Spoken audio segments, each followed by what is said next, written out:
മസിനഗുഡി വഴി ഊട്ടിയിലേക്ക് പോയിക്കൊണ്ടിരിക്കുകയാണല്ലേ എല്ലാവരും. അങ്ങനെ ഞങ്ങളും പോയിട്ടുണ്ടായിരുന്നു മസിനഗുഡി വഴി ഊട്ടിയിലേക്ക്. ഫാമിലി ആയിട്ടാണ് പോയിട്ടുണ്ടായിരുന്നത്. ആദ്യം പോയിട്ടുണ്ടായിരുന്നത് മൈസൂരിലേക്കാണ്. പിറ്റേ ദിവസമാണ് ഊട്ടിയിലേക്ക് പോയിട്ടുണ്ടായിരുന്നത്. മൈസൂരിലെത്തിയിട്ട് ആദ്യം മൈസൂർ സൂവിലേക്ക് പോയി.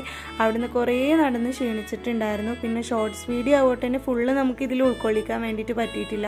കാരണം 1 മിനിറ്റ് നേരത്തെ വീഡിയോ ഉള്ളല്ലോ ഷോർട്സ് വീഡിയോയിൽ പറ്റുക. അപ്പോൾ അതുകൊണ്ട് തന്നെ ഫുൾ വ്ളോഗ് നമ്മുടെ ചാനലിൽ ഇട്ടിട്ടുണ്ട്. എന്നിട്ട് അവിടെ നിന്ന് ഇറങ്ങിയിട്ട് ഞങ്ങൾ ബൃന്ദാവൻ ഗാർഡനിലേക്കാണ് പോയിട്ടുണ്ടായിരുന്നത്, അവിടുത്തെ ലൈറ്റ് ഷോ കാണാനായിട്ട്. അതൊക്കെ കഴിഞ്ഞ് ഞങ്ങൾ സ്റ്റേ ചെയ്യുന്ന റൂമിലെത്തി. അപ്പോൾ ഇതാണ് ഞങ്ങൾ സ്റ്റേ ചെയ്തിട്ടുണ്ടായിരുന്ന റൂം.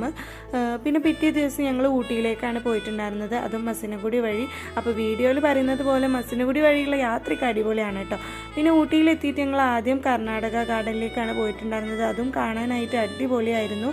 അപ്പോൾ ഫുൾ വ്ളോഗ് കാണാനായിട്ട് മറക്കല്ലേ. വീഡിയോ ഇഷ്ടമായാൽ ഒന്ന് സബ്സ്ക്രൈബ് ചെയ്ത് സപ്പോർട്ട് ചെയ്തേക്കണേ.